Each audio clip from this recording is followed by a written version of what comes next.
Yo, what's going on, guys? Scott Rayleigh here. Want to talk to you about dropshipping and Shopify and what you guys need to do after you've gotten some sales. Okay, you've gotten some sales. You know, you're thinking about email marketing. You're thinking about SMS marketing, and you're just thinking about, I just want to get some more money from my current customers. Well, that's what I want to share with you guys what to do. Okay. First off, there's applications that do SMS remarketing for you, where they have a follow-up series for abandonment, for someone who abandons cart, for someone who checked out, but then you want to upsell them more. So get those, turn those on and use those. They make you like thousands of dollars absolutely free. But then when you talk about like blasting out campaigns, email marketing and SMS campaigns, that's what I do and that's what I love to do. So turn on those other things, get the follow-up going, piece of cake.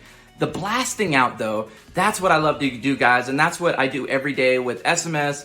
We do it with email marketing, and we're constantly making whether 2, 3, 4, 5 sales every email, just sharing, hey guys, congratulations, here's a new discount coupon code, we're 55% off. Labor Day is right now, so it's Labor Day secret sale, a giveaway, a Labor Day giveaway. So guys, you do all these emails, and then all of a sudden, whether you're running ads or you're not running ads, you're still making money because you got this list. So back in 2019, I opened up 2 stores, 2 hot products.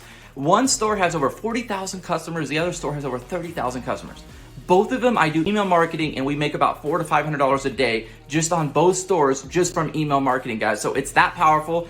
Don't forget it, and don't be afraid to send emails, guys. If it means an extra $400 to go out to lunch or dinner, why not send it? Let's go, baby. Let's go.